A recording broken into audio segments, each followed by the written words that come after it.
mais je dirais que notre équipe de développement est presque consacrée à 100% à l'innovation. Il est arrivé à un point où on aurait pu se dire on a un produit qui est mature. On n'a plus besoin d'équipe de programmation à l'interne, ou en tout cas, on a besoin de moins de ressources. Puis on vit sur le projet-là, on le débug, on le met à jour, mais non, nous, on garde nos programmeurs à temps plein qui travaillent strictement sur améliorer l'outil, faire de l'innovation, tester des nouveaux trucs. Bienvenue à Meilleur Humain, Meilleur Monde, rencontre avec des entrepreneurs visionnaires du Québec. Notre invité aujourd'hui, Guillaume Fortin de l'entreprise Père Connex. Bienvenue dans nos studios. Toujours à mes côtés, mon associé et co-animateur, Normand Chadwick. Salut! Mon nom est Tristan Laliberté. Normand et moi sommes tous deux du cabinet de services financiers Diversico Finances Humaines et on donne des conseils financiers à des gens d'affaires comme Guillaume. Messieurs, c'est la première entrevue 2025. Bonne année à tous ceux qui nous écoutent et qui nous suivent depuis un certain temps. On est bien emballés de cette nouvelle saison qui commence. Puis c'est toi qui as l'honneur, Guillaume, de décoller ça en force. Avec nous autres, d'ailleurs, j'ai hâte à la moitié de l'entrevue. Il y a quelque chose qui s'est passé en le temps des fêtes pour toi qu'on va jaser. Stay tuned, tout le monde.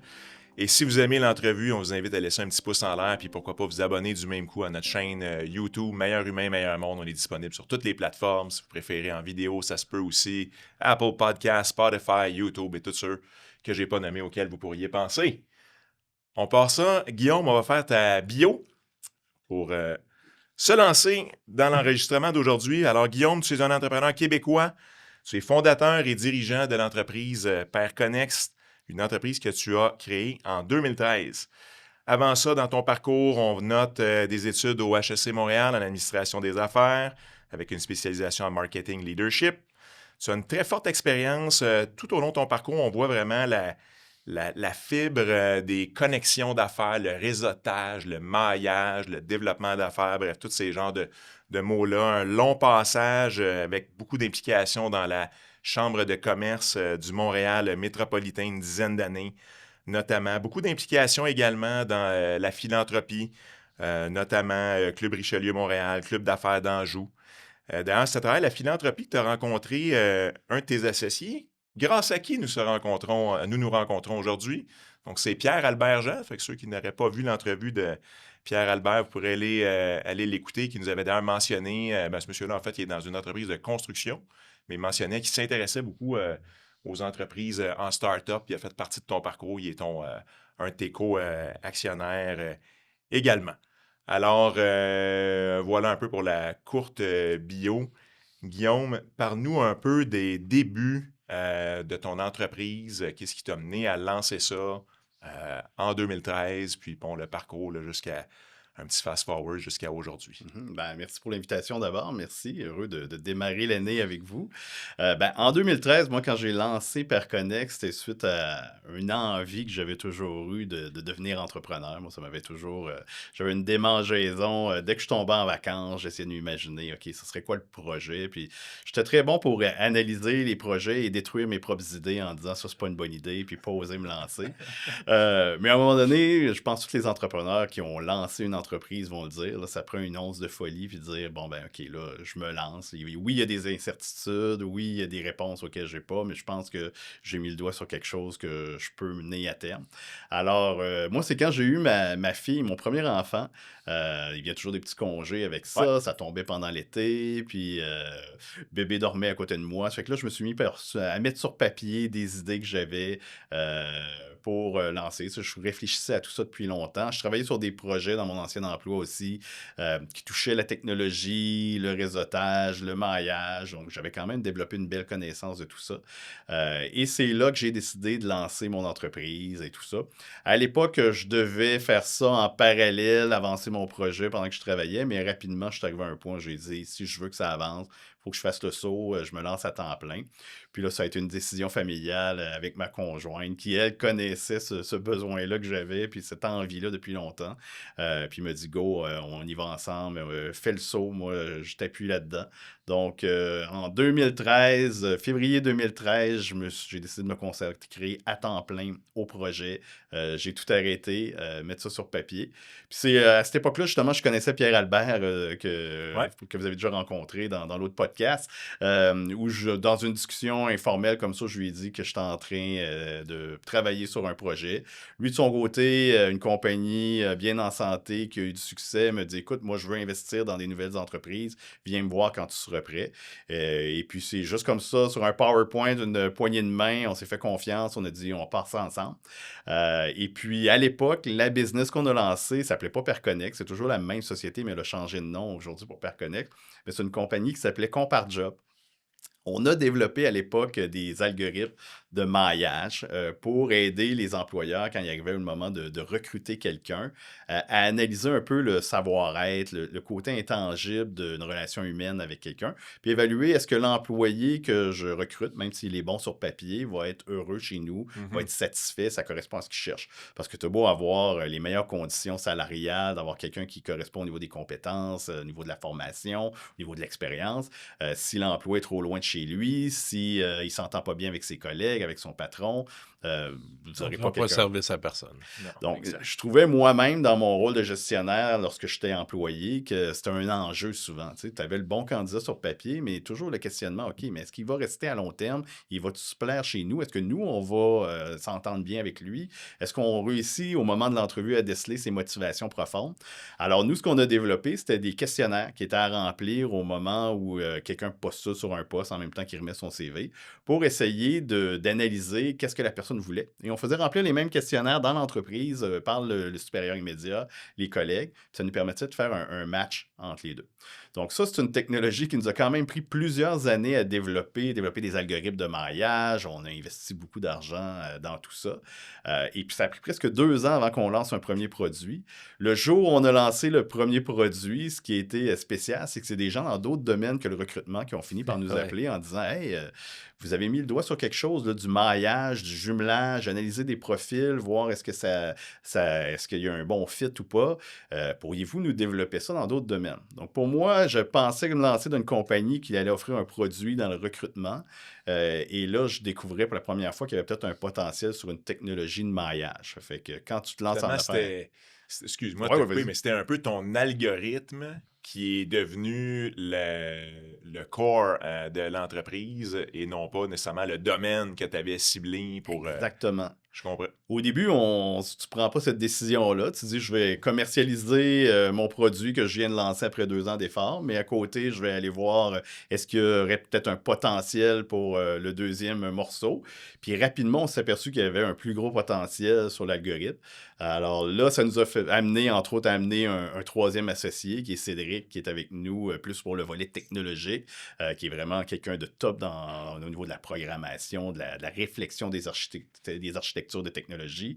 Et là, on a poussé notre produit. Au début, sachant pas trop dans quoi le jumelage allait lever, on était ouvert à n'importe quoi. Ça pouvait être, on a fait un produit pour aider des franchiseurs à recruter des nouveaux franchisés. C'était très, très général. Mais moi, quand j'avais un passé dans l'événementiel d'affaires, les chambres de commerce, rapidement, c'est mes anciens contacts qui organisaient des activités de réseautage qui nous ont appelés en disant « Hey, est-ce que tu pourrais nous aider à jumeler des gens dans des événements? » Pour mettre le monde à la même table, exemple.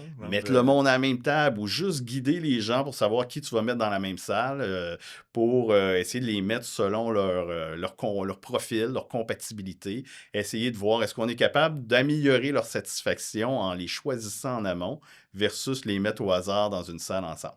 Puis au début, ils nous ont lancé ça sous forme de défi en disant « Prouvez-nous que vous êtes capable de le faire. » On a fait des projets pilotes avec des études qui ont prouvé qu'en analysant le profil, on augmentait la satisfaction des gens avec des projets où on avait des gens qui n'avaient pas été jumelés versus des gens qui avaient été jumelés, comparer la satisfaction envers différents facteurs. Puis rapidement, on a mis le doigt là-dessus. Puis ça a tellement été un succès, si je fais un fast-forward, là, c'est qu'à un moment donné, cet algorithme-là de jumelage, il est devenu très identifié et associé à l'événementiel réseautage d'affaires. Et puis là, on avait une belle croissance avec ce produit-là jusqu'au jour où la pandémie est arrivée. La fameuse pandémie. Puis là, on a perdu tous nos mandats. Et puis, il n'y avait plus de réseautage. Les gens ne sortaient plus. Et ce sont nos clients qui nous ont appelés en disant, bon, ben vous avez déjà une base technologique. Pourriez-vous faire de l'événementiel virtuel? Et là, ça nous a amené à développer d'autres volets que le réseautage dans ce qui est les technologies événementielles, l'inscription, la billetterie, pouvoir donner de la visibilité à des partenaires, des commanditaires, pouvoir permettre à quelqu'un de s'organiser un rendez-vous avec la plateforme, pouvoir partager de la documentation, permettre à une personne de suivre son horaire, de faire des choix d'atelier. Donc, tout ce qui entoure le volet réseautage, mais qui venait bonifier un petit peu, on l'a développé pendant la pandémie, ce qui fait qu'aujourd'hui, on se retrouve avec une technologie événementielle qui est tout en un.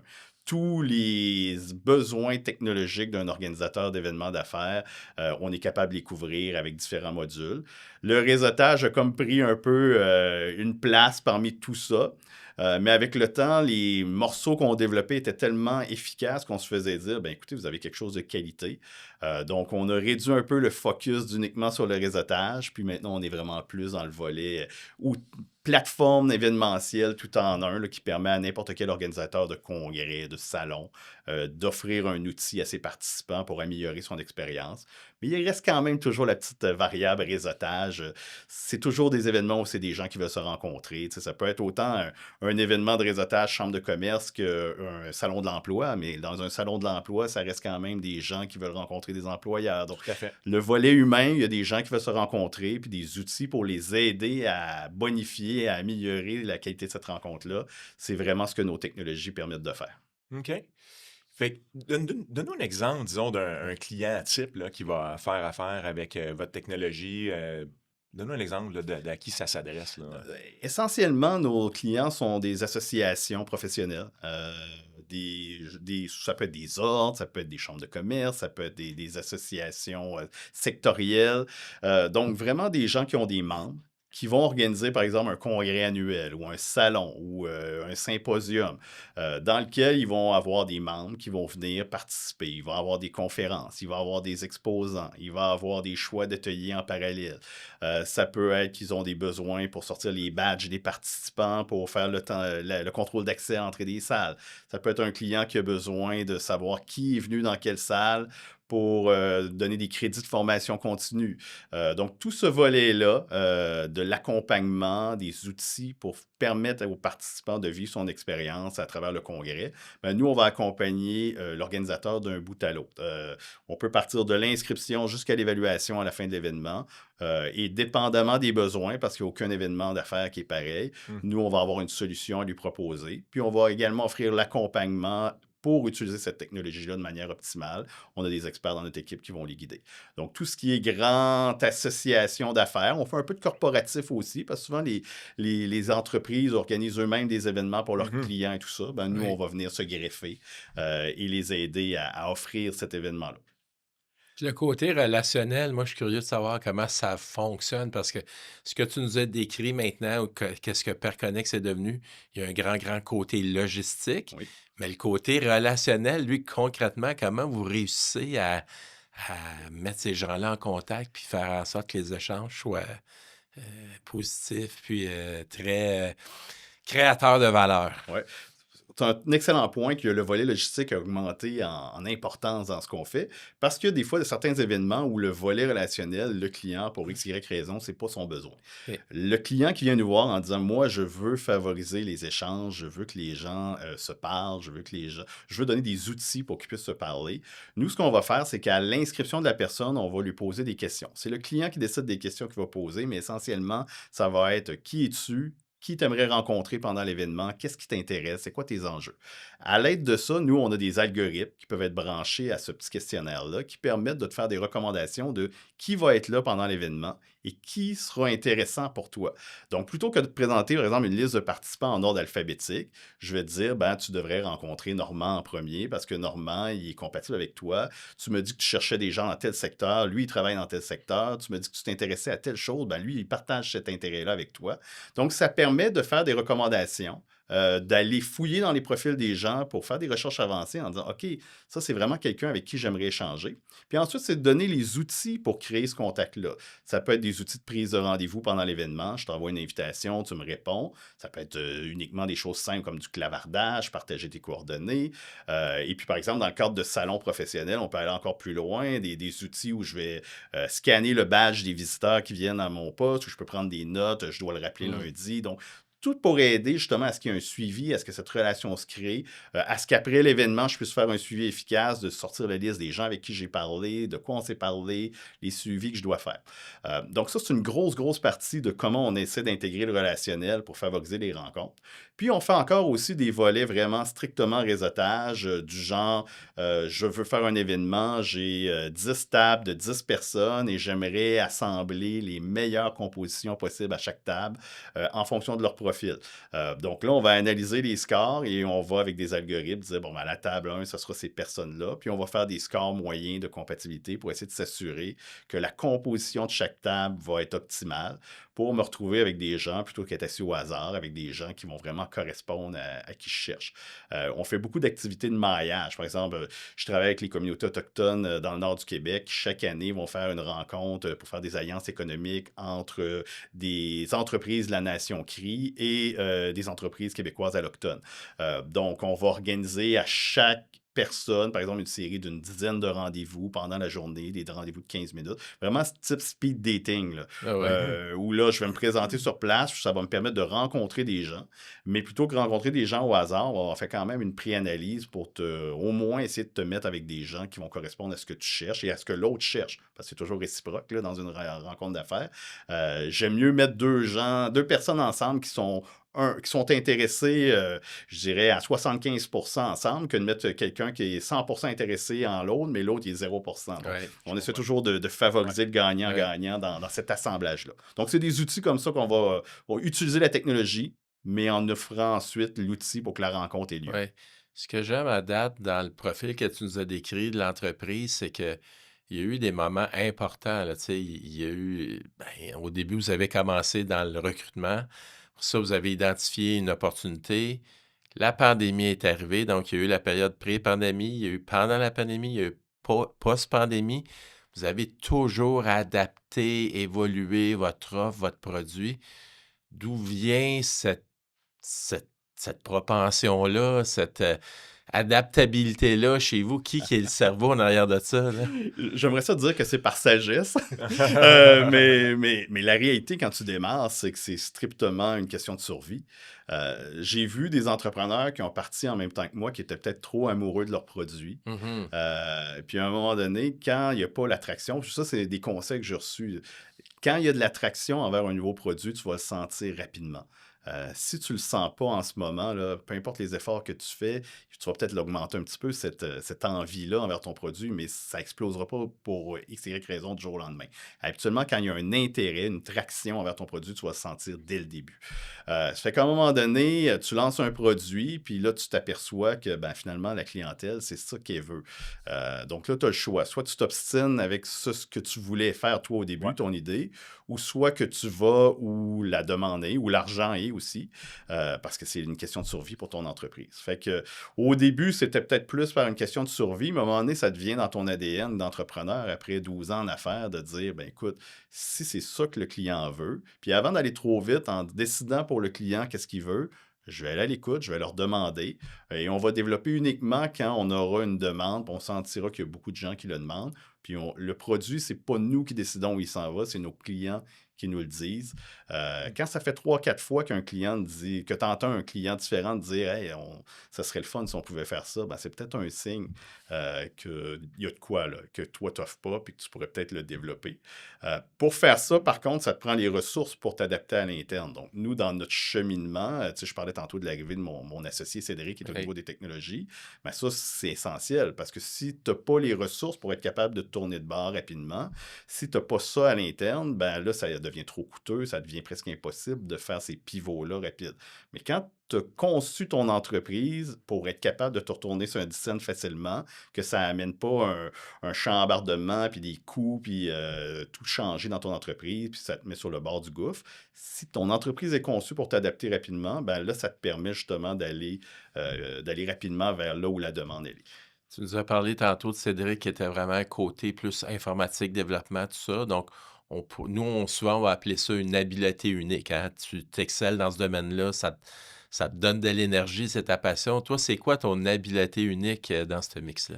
J'avais entendu un jour, où j'avais lu, je sais pas trop, mais il disait que l'entrepreneuriat, c'est un sport d'équipe. J'avais trouvé ça bien intéressant parce que moi, je faisais partie tout seul au début avec au Pierre Albert qui investissait avec nous et tout ça, mais rapidement, tu t'aperçois qu'il y a des forces que tu n'as pas ou que tout simplement qu'il n'y a pas assez de temps dans une journée pour tout faire.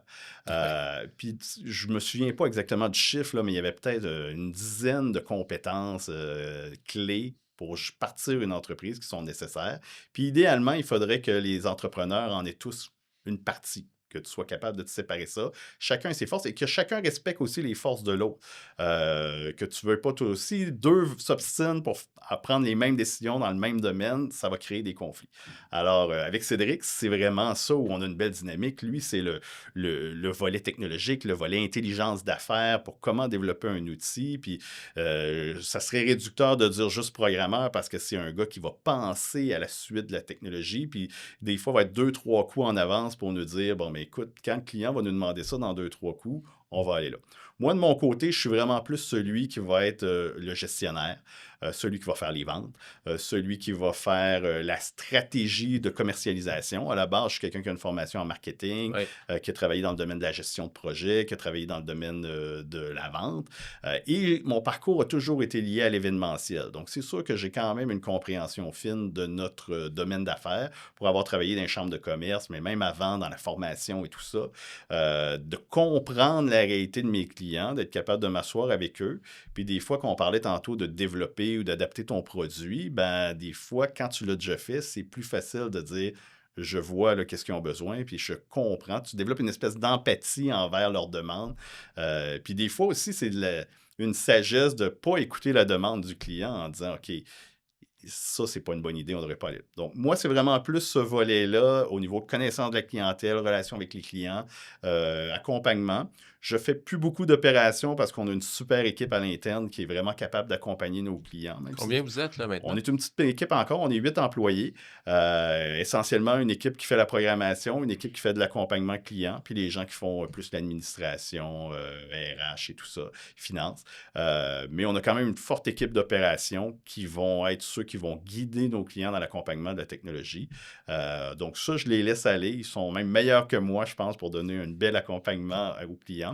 Moi, j'arrive plus en amont, quand on arrive pour analyser le besoin du client avant la signature du contrat, puis des fois d'être totalement honnête avec les clients en disant on n'est peut-être pas le meilleur outil pour satisfaire tes besoins, ou encore de trouver la stratégie sur comment on pourrait justement répondre à ton besoin. Des fois, c'est pas le client qui a la réponse. Lui, il nous arrive avec son bobo, puis nous, on trouve Oui, le oui. remède. Ouais. Ouais. Dis donc, parlant de technologie un peu, difficile de parler de technologie sans parler d'intelligence artificielle. Dans ton domaine, risque ou opportunité? Opportunité, OK. clairement. Clairement, au début, on voyait l'intelligence artificielle, puis c'est comme ça qu'on a développé l'entreprise, puis encore aujourd'hui, avec les fameux algorithmes de mariage. On a longtemps hésité à utiliser le terme intelligence artificielle. C'est plus des algorithmes avancés, c'est ce qu'on aimait, parce que l'intelligence artificielle est souvent liée au machine learning, donc Ouais. des intelligences qui apprennent par eux-mêmes, alors que nous, c'était vraiment des organismes, des algorithmes très complexes qui allaient chercher du data pour faire des liens avec des systèmes de pondération. Je ne rentrerai pas dans le détail, c'est très complexe.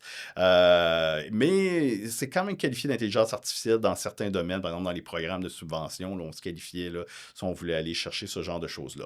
Mais on hésitait quand même à aller là, de dire intelligence artificielle. Nos algorithmes sont quand même là. Comment on est capable d'identifier les meilleurs matchs pour toi? Ce qui est intéressant avec les derniers avancées des dernières années, là, il y a quand même eu en bon français un shift dans le domaine de l'intelligence artificielle quand il y a eu Tout à fait. ChatGPT. Là. Ouais. Moi, j'en entendais beaucoup parler dans mes activités de réseautage, des consultants qui venaient nous voir, nous parler d'intelligence artificielle. Puis on ne voyait pas encore, on dirait, l'utilité réelle avant. Je l'associe à ChatGPT, mais je pense que ça a été un moment marquant dans l'imaginaire là, des gens. Là. 100% d'accord C'est avec là toi. qu'on a comme vu le concret de Ouais. comment ça pouvait nous aider. Nous, ce qu'on est en train de faire avec l'intelligence artificielle, c'est moins au point de vue de nos algorithmes de maillage. On l'utilise toujours.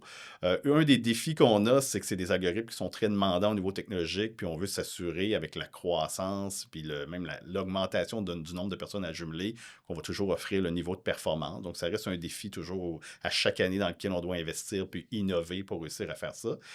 Mais là, ce qu'on travaille beaucoup en ce moment aussi, c'est comment accompagner nos clients lorsqu'ils viennent configurer notre plateforme. On a une plateforme qui est très polyvalente, qui a des centaines, voire des milliers de fonctionnalités potentielles. Chaque événement est différent. On a développé beaucoup, beaucoup de choses et ça peut être difficile pour quelqu'un qui arrive là-dedans pour la première fois de s'y retrouver. Mhm. Alors, comment on peut utiliser l'intelligence artificielle pour te poser des questions en amont de ton projet et nous te proposer les configurations optimales, de faire des recommandations, enlever tout le bruit qui ne te concerne pas dans les fonctionnalités et t'offrir un outil qui va être facile à configurer et même penser à ta place des fois de dire, ben écoute, tu devrais faire ça parce que voici ton besoin, puis nous, on te recommande d'utiliser tel ou tel truc de telle manière. Alors ça, on est très avancé là-dedans, on travaille là-dedans depuis quelques années, de vraiment que l'outil puisse, grâce à l'intelligence artificielle, proposer des configurations optimales. Puis là, je le simplifie à l'extrême, mais par exemple, si je fais un salon de l'emploi versus un cocktail de réseautage, ben, ça sera pas du tout, ça va être la même plateforme, mais pas du tout les mêmes Mhm, configurations. mhm. Ben, que l'outil puisse être capable de te configurer automatiquement et de faire les bonnes recommandations.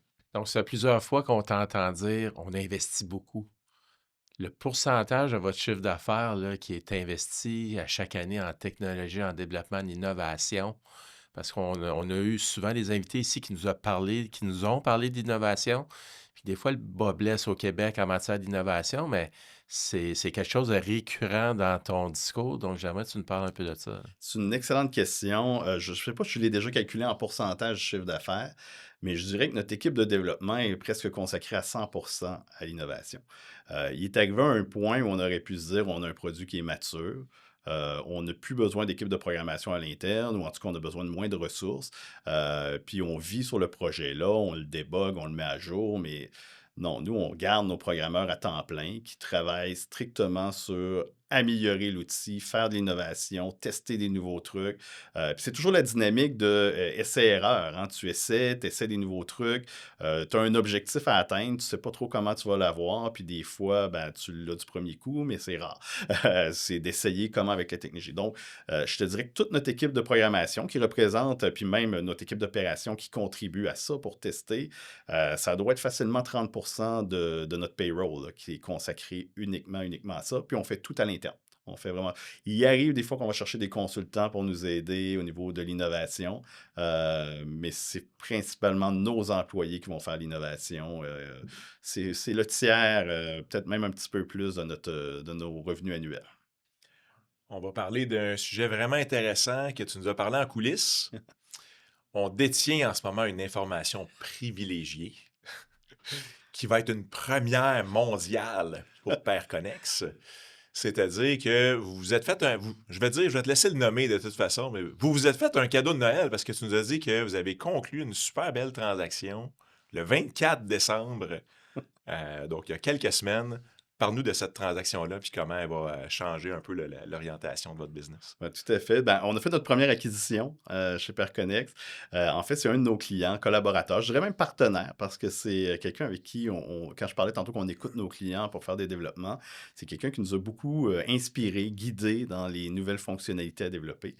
C'est le salon événementiel Momentum. En fait, les gens dans l'événementiel le connaissent bien. Pour le commun des mortels, c'est peut-être pas quelque chose qu'on connaît, mais c'est une institution dans le domaine des événements d'affaires. C'est un salon d'achat où tous les planificateurs événementiels, donc les acheteurs, viennent rencontrer 2 fois par année les fournisseurs. Donc, je viens magasiner mes prochains fournisseurs. Et c'est un salon qui est très orienté sur l'achat. On n'accepte aucun touriste. Tous les gens qui sont visiteurs sont préqualifiés, doivent avoir accepté, doivent vraiment organiser des événements. Et on a à peu près chaque fois peut-être 150, 200 fournisseurs événementiels qui vont être là. Ça va de l'hôtel à la technologie, en passant par les gens qui font de l'animation, les traiteurs. C'est vraiment tout Oui. ce qu'un événement d'affaires peut être là. Nous, ce sont nos clients depuis plusieurs années. On travaille très fort avec eux. Et l'an dernier, ils nous ont contactés en nous demandant est-ce que vous pourriez être intéressé peut-être à faire l'acquisition. Le couple d'entrepreneurs qui était derrière ça. Il y avait un monsieur, entre autres, là, qui est très connu dans le milieu événementiel, monsieur Courtemanche, qui voulait aller vers d'autres projets, vers la retraite tranquillement. Alors pour nous, c'était pas dans nos plans dès le départ, mais on voyait quand même la qualité de cette organisation-là. Donc on a travaillé pendant presque un an. Les premiers contacts ont eu lieu en janvier 2024. Par rapport à ça, on se parlait à chaque semaine, mais pour l'acquisition. Alors, on s'en est parlé à l'interne, on a analysé, puis là, comme toute acquisition, il y a beaucoup de travail et tout ça, mais en effet, ça s'est finalement conclu le 24 décembre, à peu près, on arrivait à un an. Là, moi, c'était une première acquisition pour moi, là, c'est vraiment un processus que j'ai appris, qui a un gros côté, je dirais, administratif, légal et tout ça, qui est quand même assez lourd. Financier, Beaucoup de due paperasse. diligence. Ouais, Exactement. Donc, ça a été très simple avec le vendeur. On s'entendait très bien et tout ça, mais là, c'était les avocats, les comptables et tout ça, d'aller vérifier tout ça. Ça s'est réglé juste avant Noël, avant qu'on tombe en vacances. Donc là, on vient des fêtes et puis c'est notre priorité. On est en train d'annoncer, de prendre le contrôle. Il y a déjà un salon dans 2 mois, le 11 mars prochain. Donc, on arrive en plein milieu d'une étape de commercialisation d'un salon. Donc là, on assure la continuité, mais on était tellement les deux mains dedans comme fournisseurs qu'on est très à l'aise, on connaît déjà toute l'équipe en place, là, c'est plus le volet administratif interne qu'on est en train d'absorber. Puis notre but, c'est de faire croître cet outil-là, de le rajeunir, d'amener des nouveaux investissements dans le projet. Et puis, toujours dans notre dynamique, je parlais beaucoup tantôt de rester à l'écoute de la communauté événementielle. Nous, ça va être ça, le salon événementiel. Ça reste une compagnie totalement indépendante de Perconnex, donc c'est une compagnie sœur qui appartient au même propriétaire.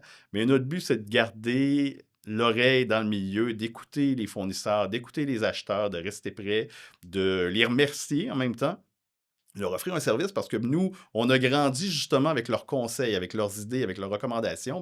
On veut garder ce contact-là, on veut continuer de garder ce sentiment de proximité-là, puis ça va devenir notre outil. Puis en même temps, c'est un super laboratoire pour tester notre technologie, essayer des nouveaux trucs, innover. Donc, pour le volet québécois de Perconnex, ça a certainement des synergies potentielles. Puis pour le côté entrepreneur, c'est toujours agréable de dire, on a réalisé notre première acquisition. C'est dans le cadre d'une relève entrepreneuriale. 100%. Parfait. Le monsieur qui était à la tête de ça, je pense qu'il l'opérait depuis presque 30 ans. Là. On est à la 46e édition du salon. Là. Puis là, dans les dernières années, c'était à tous les 2 fois par année. Mais au début, c'était juste une fois par année. Donc là, on est en train d'organiser la 46e. Donc, c'est quelqu'un qui avait beaucoup de bagages et puis qui avait d'autres projets pour la retraite et tout ça. Donc, quand on arrive dans ce genre de processus-là, habituellement, on peut avoir une perception, des idées préconçues de comment ça va se passer. Comment ça s'est passé pour toi? Est-ce que le plan que tu avais ou l'image que tu avais en janvier 2024, rendu le 24 décembre 2024, c'est quoi la différence? Qu'est-ce qui s'est passé que tu n'avais pas prévu? Comme entrepreneur, tu as une vision qui est très opérationnelle, je dirais stratégique de l'outil. Donc là, elle commence à peine, là, cette vision-là qu'on avait, justement des synergies, puis on ne l'a pas fait. Là. Ça commence lorsque tu deviens propriétaire de l'entreprise. Tu as beau avoir des idées, tant que tu n'es pas le propriétaire, tu ne peux pas amener ces changements-là, faire ces synergies-là. Ce qui m'a surtout impressionné, c'est la longueur du processus. Aller confirmer un financement, le due diligence, le volet légal avec les avocats. Je sais que c'est quelque chose qui est essentiel, mais c'est quelque chose qui est quand même beaucoup plus lourd que ce que j'avais imaginé. Les allers-retours, il y a quand même des humains impliqués là-dedans aussi. Donc, il suffit qu'il y en ait un qui ne soit pas disponible, qui tombe en vacances, puis là, tout d'un coup, il y Les en délais a, s'additionnent. il y en a on 10 retombe, autres qui attendent, puis là, il faut... Les dominos. C'est des dominos et tout ça. Puis, n'ayant peut-être pas une vision, comme c'est ma première fois, de tout le processus, parce que j'apprenais des fois un peu, je ne savais pas qu'il fallait faire telle ou telle étape, par exemple. Donc, peut-être que moi, j'aurais pu voir venir plus vite certaines étapes, mais je ne suis pas convaincu que j'aurais pu accélérer le processus beaucoup plus quand même. Les gens me disaient une acquisition, là, c'est plusieurs mois, même un an. Je comprends maintenant. C'est pas la partie qui me plaît le plus comme entrepreneur. Là, je commence à m'amuser. Là. Maintenant que l'acquisition est faite, puis là, on peut se mettre les mains dedans, puis rentrer dans la stratégie, les opérations.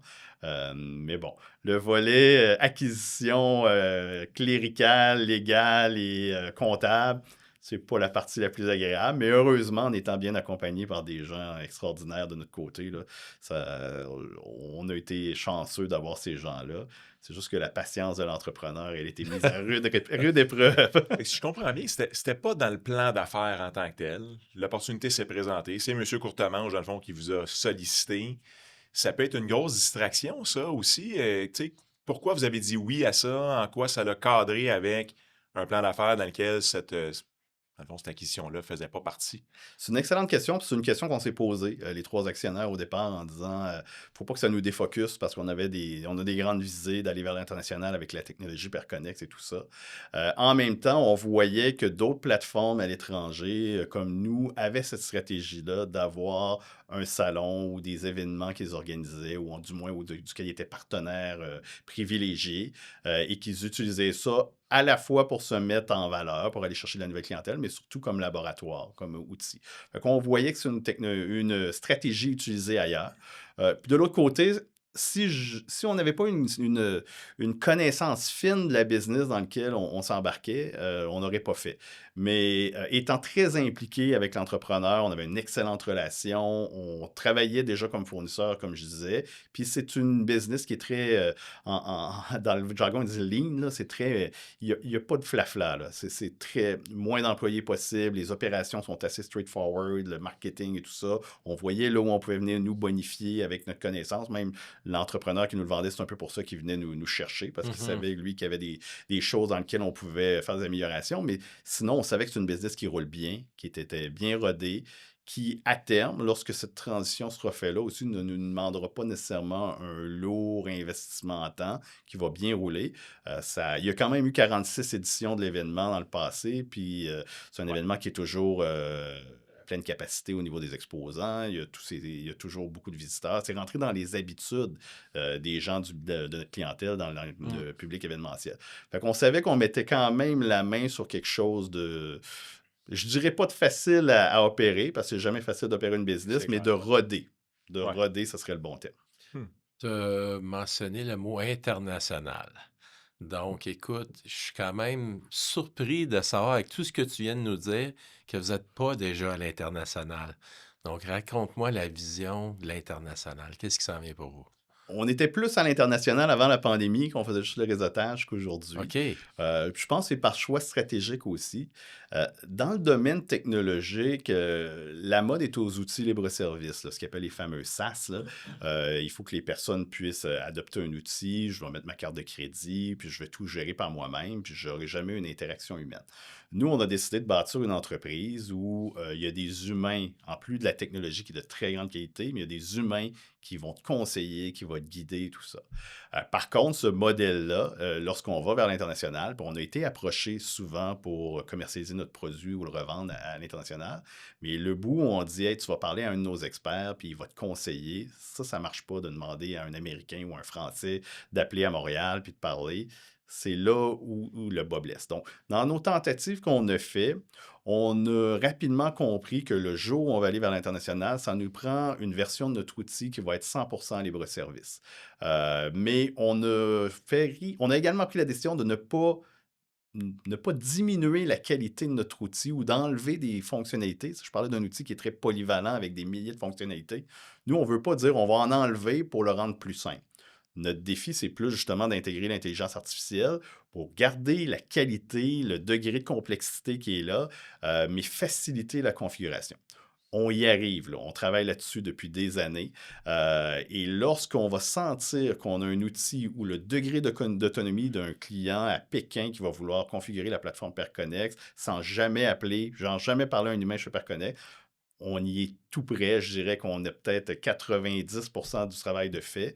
Le jour où on arrive là, ça vaudra la peine de mettre des sous pour investir au niveau de la commercialisation à l'étranger. En ce moment, le focus est sur le produit, augmenter l'autonomie de nos clients. On a vraiment, puis je pense même au niveau de la concurrence, au niveau mondial, on va avoir un des outils les plus intéressants au niveau de la configuration puis de l'autonomie potentielle d'un client sur la plateforme. On arrive là, puis ensuite, on va décaisser pour la commercialisation. Mais ça ne donne rien d'aller dépenser nos sous au niveau de la commercialisation sur un produit qui ne sera pas optimal encore. Tu as célébré 10 ans d'histoire en 2023. Oui. Première acquisition en 2024. Si on saute dans le futur, 10 ans par en avant, on ne peut pas tout prévoir, mais où est-ce que tu vois autant Père Connex que maintenant ta compagnie sœur, le salon que tu viens d'acheter, où est-ce que tu vois ces entreprises-là évoluer dans le futur? Il y a quand même un volet qui rattache tout ça, c'est l'événementiel d'affaires. Moi, j'ai travaillé là-dessus depuis que je suis sorti de l'université. J'ai été dans le domaine de l'événement d'affaires. Je pense qu'on veut se bâtir une compagnie qui va devenir la référence au niveau des technologies événementielles, une référence respectée, connue, idéalement ailleurs qu'au Québec. Donc, on veut consolider nos bases au Québec. On va toujours rester une compagnie québécoise. On veut avoir des liens privilégiés avec l'industrie ici, qui est une industrie florissante en passant. Là.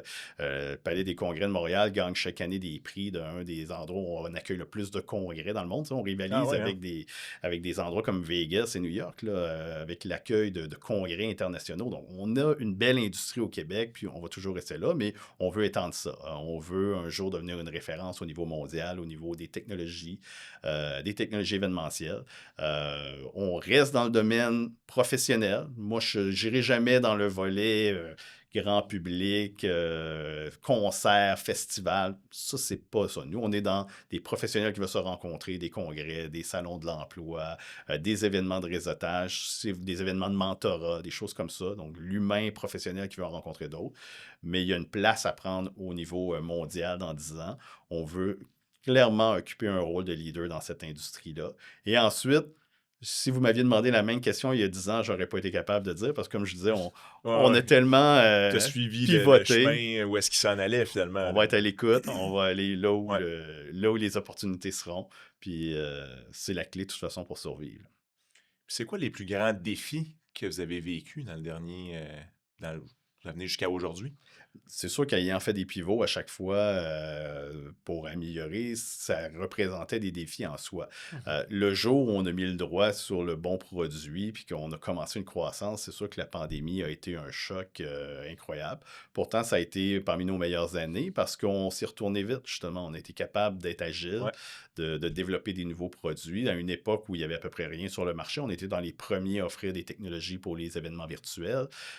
Donc, on a bien réagi. Mais je peux dire que c'est quand même des stress importants de dire on recommence tout à chaque fois. Au sortir de la pandémie, là, c'est une des premières fois, puis on arrivait à nos 10 ans à cette époque-là, là, c'est une des premières fois où on pouvait dire qu'on bâtissait une clientèle récurrente d'année en année.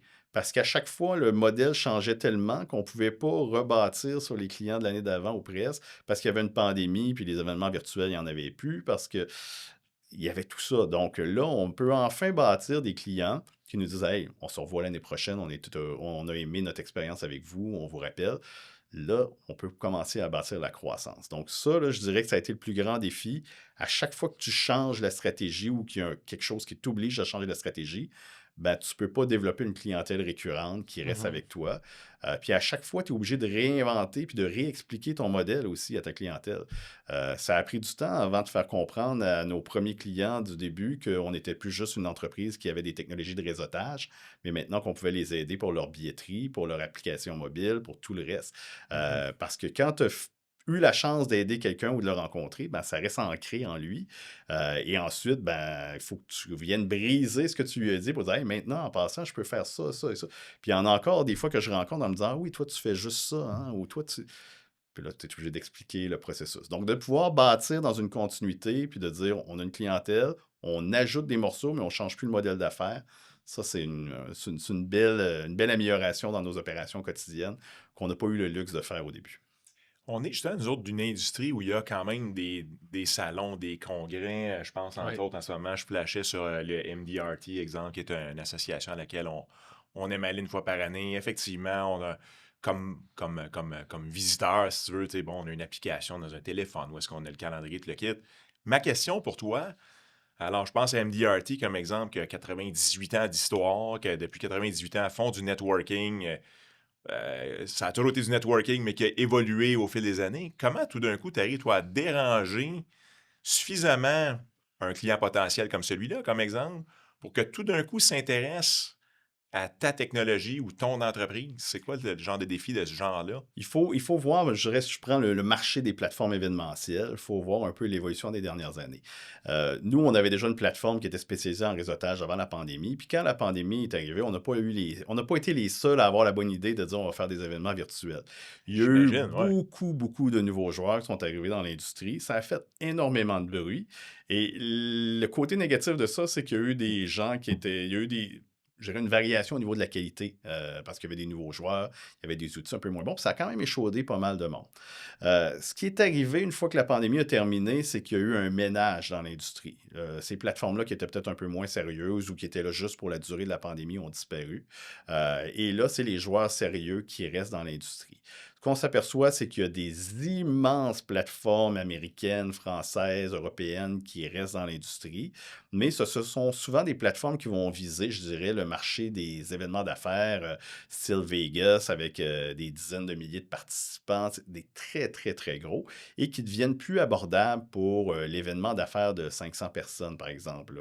Là, le congrès de la CNESST à 3000 participants, ben, ils n'iront pas se payer une plateforme à 100 000 américaine qui va souvent juste être en anglais et tout ça. Donc, nous, on arrive dans un marché où est-ce qu'on a un outil qui est abordable, qui rivalise au niveau de la qualité avec les outils étrangers, et également qui a toujours la possibilité d'avoir un expert qui va te guider si tu bloques à un moment donné. Oui. Je comprends. Donc, nous, on vient chercher ce marché-là, on garde le volet humain, oui, donner le plus d'autonomie possible avec l'intelligence artificielle, tout ce que je racontais aux clients, mais il va toujours rester un humain derrière qui va être là pour t'aider, te guider. Ça va toujours être à des prix qui vont être avantageux sur ces grands outils-là. Moi, j'ai des clients aujourd'hui qui étaient avec d'autres outils, ces outils-là ont tellement grandi qu'ils se sont fait dire à un moment donné, vous êtes trop petit, on ne veut plus vous servir. Euh, donc, le marché est quand même là, là. Ces Ouais. gens-là sont délaissés. L'événement, pour moi, un événement de 4-5 000 personnes, c'est un beau gros événement, mais pour d'autres grosses plateformes étrangères, ben, C'est trop petit. c'est trop petit, puis on ne prendra pas le temps de te répondre si tu as une question ou tu vas payer à l'heure. Est-ce que c'est le client qui est trop petit ou c'est leur plateforme qui est trop fat? Ça se peut, ça se peut. Ou j'imagine à un moment donné que tu priorises aussi tes ressources. Là. Ils doivent être dans les Ouais, mêmes réalités que nous aussi, bien de sûr. dire où je mets mon argent. Puis nous, c'est pour ça aussi qu'on investit beaucoup dans l'intelligence artificielle, dans tout ça, parce qu'on veut que, même si l'événement est peut-être un petit peu moins cher, qu'on puisse garder des taux de rentabilité. C'est sûr que si eux ont une structure derrière qui est très lourde, ben, ils ont besoin de clients qui payent plus cher pour réussir à garder un degré de rentabilité pour survivre. Puis le petit client est peut-être plus assez rentable pour investir du temps ou mettre ton équipe là-dessus. Donc, je pense qu'il y a un marché là-dessus, de dire des gens qui vont aller chercher un degré d'autonomie, vont pouvoir continuer de parler avec les gens, avec un humain, si j'ai des besoins, sans nécessairement que ça me coûte super cher. Il y a un marché. Puis pour l'événement, je dirais de moyenne taille. C'est sûr que on ne m'appellera pas pour un événement de 50 personnes. Là. Les coûts n'en vaudront pas la peine. Mais quand on arrive avec un congrès, on en fait beaucoup à 300 personnes. Je dirais, Ok. ça commence à valoir la peine. Puis là, on en fait des beaucoup plus gros aussi. Puis je ne dis pas qu'il y a une offre incroyable sur le marché pour ce genre d'outils, pour ce genre de De clients-là. taille, là, Ouais. si on veut, OK. Puis, y a-tu, à quelque part dans votre histoire, un moment charnière ou un moment qui te rend fier, par exemple? Ou est-ce que, tu sais, à un moment donné, il y a beaucoup de choses qui sont dans nos têtes comme entrepreneurs, et je pense que ça va marcher, je pense que ça va faire une différence.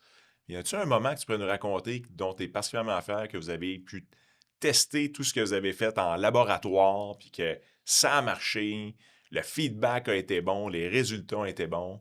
Il y a plusieurs moments, comme on a fait plusieurs pivots, là, à chaque fois, ben, il y a eu une croissance. Là. Mais le jour où. Parce que, tu sais, on avait, comme je racontais, une vision de dire on a un événement qui est toujours basé. Pas un événement, mais un outil qui est toujours basé sur le réseautage. On gardait ça vraiment au cœur parce que c'était nos algorithmes, on en est fiers, on est encore fiers aujourd'hui. Mais ça nous a pris du temps à réaliser que tout ce qu'on avait développé autour pour compléter notre offre était de très bonne qualité. Donc, pendant longtemps, on continuait de s'annoncer comme un outil de réseautage. Puis, by the way, on peut faire ta billetterie. Puis un jour, ce sont nos clients qui nous ont dit Hey, moi, j'ai un projet, je vous adore, vous avez un super produit, puis j'ai besoin juste de l'autre fonctionnalité, j'ai pas de réseautage, j'ai-tu le droit de vous appeler Au début, on avait même on avait même le réflexe de dire Hey, je suis pas sûr qu'on ait le bon outil pour toi, nous, c'est du réseautage. Mais le jour où on a eu ce déclic-là de dire Écoute, on a tellement une bonne équipe de programmation à l'interne que notre plateforme, puis tout ce qu'on avait fait autour est rendu partie prenante de notre produit aussi, puis ça se peut que quelqu'un puisse nous appeler. Puis nous, ça nous a fait un déclic de dire, OK, on ne sera plus une plateforme de réseautage, on est une plateforme événementielle. Une plateforme événementielle tout en un. Appelle-nous, on va te trouver les bons outils qui fonctionnent parce qu'on sait qu'on offre de quoi de qualité. Ça a été un déclic quand même qui a beaucoup changé notre approche au niveau de la commercialisation, notre approche au niveau des clients aussi. Et je suis fier de ça parce que c'est ça qui nous a permis de bâtir et d'agrandir notre clientèle rapidement. Euh, c'est sûr qu'en arrière de tout ça, il y a eu un gros travail dans notre équipe. Puis si ça n'avait pas été de la qualité, on n'aurait pas réussi à le faire. Mais ce déclic-là de dire, OK, PerConnect, c'est une plateforme événementielle tout en un qui peut, peu importe ton besoin technologique, on va être capable de t'aider. Ce déclic-là, je pense que c'était le nécessaire, puis de peut-être se sortir justement de ce volet juste réseautage qu'on avait. Mhm. Tu as mentionné beaucoup l'équipe, tu as mentionné, tu es dans l'événementiel, tu es dans le réseautage, dans le maillage, il y a beaucoup d'humains qui gravitent autour de toi, qui ont gravité, des partenaires d'affaires. Tu as même au début de l'histoire, tu as parlé de ta conjointe qui t'a appuyé. C'est qui les humains qui ont fait une différence dans ta vie, qui t'ont aidé à te propulser, puis à t'aider, puis à te donner confiance? Ah mon Dieu, il y en a tellement, c'est dangereux de les nommer parce que je vais en oublier. C'est sûr que je vais garder ma conjointe là-dedans parce qu'à un moment donné, comme entrepreneur, si elle n'est pas là pour me dire, tu as des enfants, puis elle dit, gars, je suis avec toi, là, puis peu importe la décision que tu vas prendre, on va la vivre ensemble.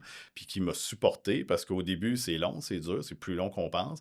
Puis il y a bien des moments où on aurait pu dire, écoute, retournons trouver une job. J'avais quand même une belle carrière, ça allait bien à l'époque et tout ça.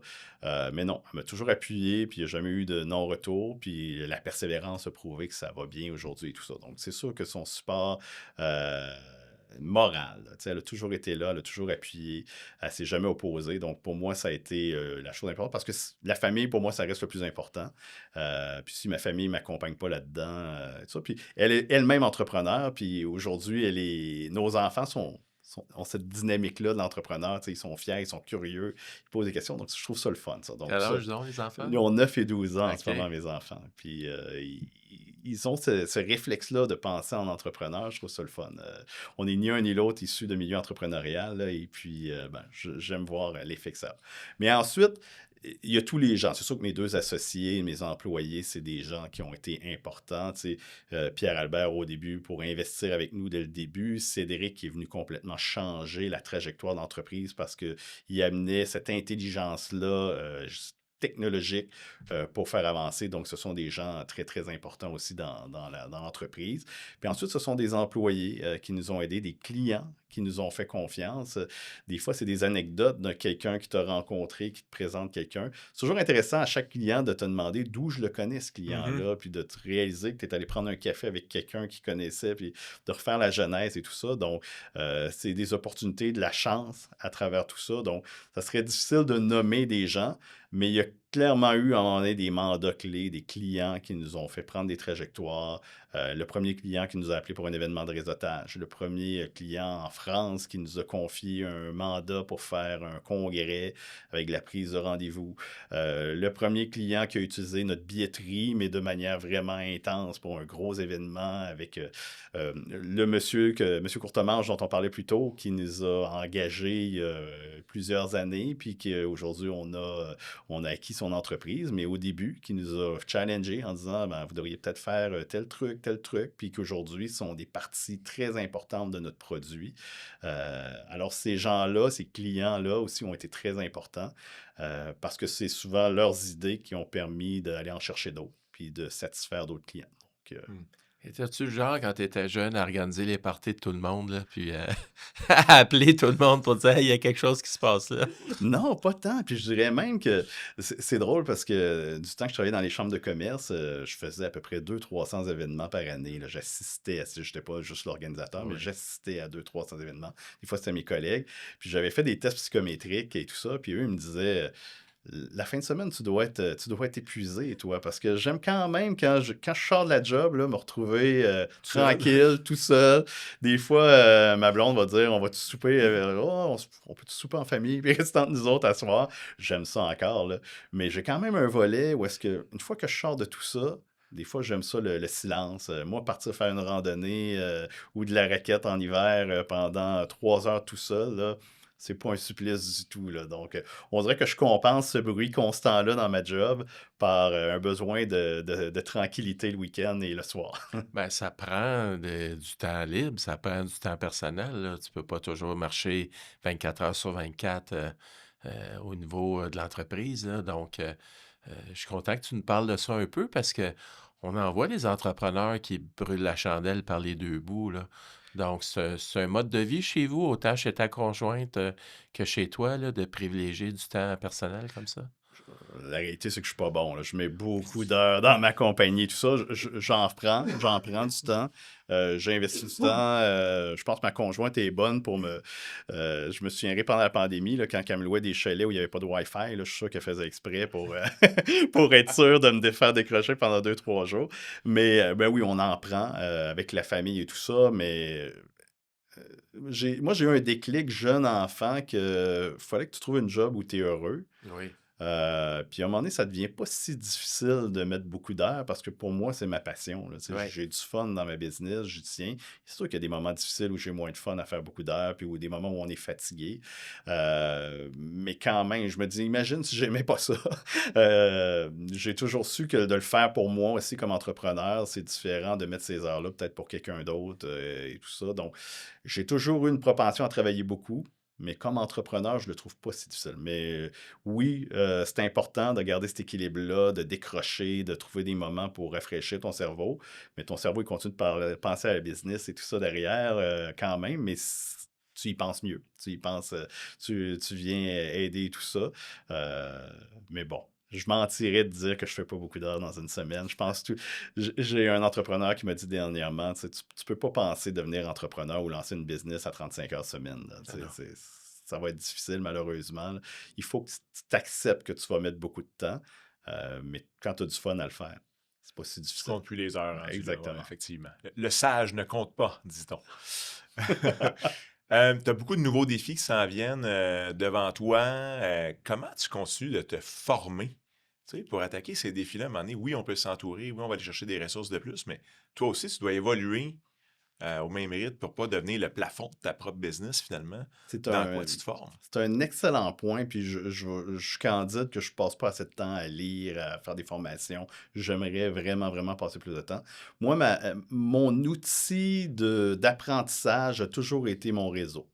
Rencontrer des entrepreneurs qui ont plus d'expérience que moi. Tu sais, je parlais de Pierre Albert, là, mais tu sais, dans la Ouais. philanthropie que j'ai fait, j'ai rencontré plein de gens de qualité dans les activités de réseautage. Puis t'écoutes les autres, ils te parlent de leur business. Tu sais, quand quelqu'un te parle qu'il a trouvé, je sais pas, la recette magique pour faire des nouvelles ventes ou du marketing, puis toi, tu n'as jamais essayé. Puis tu sais, t'en as 2, 3 qui te disent la même affaire, qui ont essayé ça, puis ça marche, puis toi, tu le fais pas encore. Ben, ça te permet toujours de dire, OK, il faudrait peut-être que je creuse tel ou tel truc.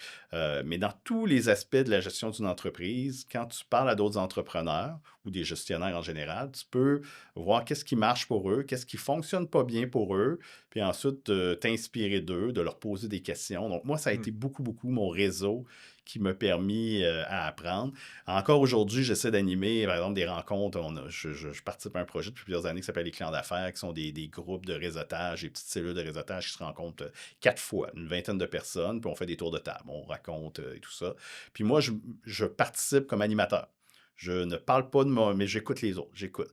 Puis les gens me disent, pourquoi tu continues encore à animer tout ça, tu es bien occupé? Ben justement, j'écoute ce que les gens disent, ça me fait réfléchir, je vois c'est quoi leurs défis. Des fois, je m'estime chanceux de ne pas vivre les défis qu'ils vivent. Je me dis, on doit avoir fait quelque chose, peut-être tant mieux si nous, on n'est pas là encore. Mais ça devient un peu ton sounding board de dire, OK, voici ce qui se passe, je suis au courant, juste les variations économiques. Tu sais, si tu écoutes ton réseau, tu vas être rapidement au courant avant qu'il en parle des médias que ça commence à être plus difficile, que ça commence à s'améliorer. Parce que les entreprises, ils le vivent, les entrepreneurs vont le savoir avant que ça soit écrit dans le journal. Donc, de sortir, de poser des questions, d'écouter. Tu sais, réseauter juste pour serrer des mains, pour moi, non. Moi, ce que j'aime, c'est un réseautage intelligent où les gens parlent de leurs défis, parlent de leurs enjeux, se proposent des solutions. Ça, c'est utile. Donc, moi, aller Mhm. dans un cocktail, prendre un verre de vin, j'haïs ça. Mais m'asseoir dans un club d'affaires, d'avoir un échange, d'avoir un atelier de co-développement, ça a vraiment une valeur ajoutée comme entrepreneur, qui vient peut-être compenser le fait que j'ai peut-être pas toujours le temps de lire un livre ou d'écouter un podcast ou Clairement, des choses comme ça. clairement. Tout à fait. Fait que le réseautage est ton école de formation, finalement. Totalement, oui. En faisant, tu sais, réseautage, c'est un terme large, là, on s'entend. Ouais, Là, ouais, il y a plein mais de choses, mais oui, dans mon réseau, je vais chercher la connaissance, puis euh, je me benchmark. Je regarde vraiment comment les autres font dans plein d'autres domaines. écoute, Guillaume, tranquillement, pas vite, le chronomètre nous indique qu'on glisse tranquillement vers la fin de notre entrevue. Si tu parlais de tes deux enfants tantôt, 9 ans, 12 ans, qui commencent à avoir cette petite fibre-là d'entrepreneur, si tu avais un ou deux conseils à donner à des jeunes qui, justement, ont cette fibre-là, qu'est-ce que ça serait? On travaille là-dessus justement avec nos enfants, comme tous les parents, mais persévérance. Persévérance, il ne faut pas abandonner. Si ça n'a pas marché du premier coup, ben, fais-le d'une autre manière, mais abandonne pas. Ça ne veut pas dire que ça ne marchera pas si tu n'essayes pas d'une autre solution. Et ça, donc, persévérer, travailler fort. Quand tu veux vraiment quelque chose, si tu mets les heures pour travailler, si tu essaies de t'améliorer, d'apprendre, ben, tu peux juste améliorer tout ça. Puis, pas avoir peur de s'adapter également. Mhm. Je pense qu'à un moment donné, tu persévères, tu essaies de trouver une solution pour améliorer les choses. Donc, ce côté-là, je dirais de débrouillardise, être ingénieux, d'être à l'écoute, de ne pas s'obstiner, mais en même temps de persévérer en le faisant différemment. C'est ce que j'essaierai de leur apprendre. C'est ce qu'on a entendu pas mal tout au long de Oui. l'entrevue, effectivement. Tu as énormément parlé d'adaptabilité. J'ai bien aimé, moi, quand tu as mentionné, entre autres, très tôt dans l'entrevue, tu as dit qu'il ne faut pas tomber en amour avec notre produit.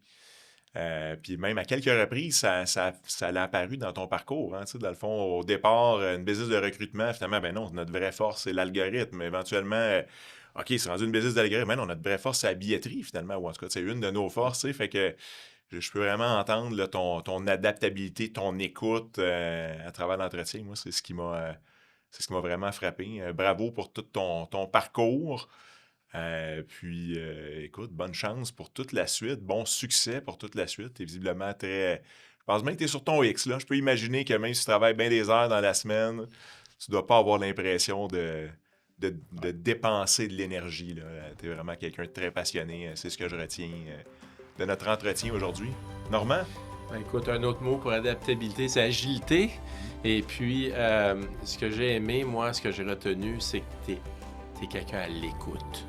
À l'écoute de ton marché, à l'écoute des clients, à l'écoute des gens qui t'entourent aussi. Tu as parlé de ta conjointe, de ta famille, les gens partenaires qui sont avec toi dans l'entreprise, tes employés. L'écoute, c'est pas quelque chose qui est facile pour tout le monde, mais c'est un outil qui peut être tellement puissant. Et tu nous l'as vraiment bien démontré. Alors, merci de ta générosité et puis pour ta participation au balado aujourd'hui. Merci à vous deux. Merci beaucoup. Alors, merci. Guillaume Fortin de Père Connex. C'était vraiment un grand plaisir de passer cette heure en ta compagnie.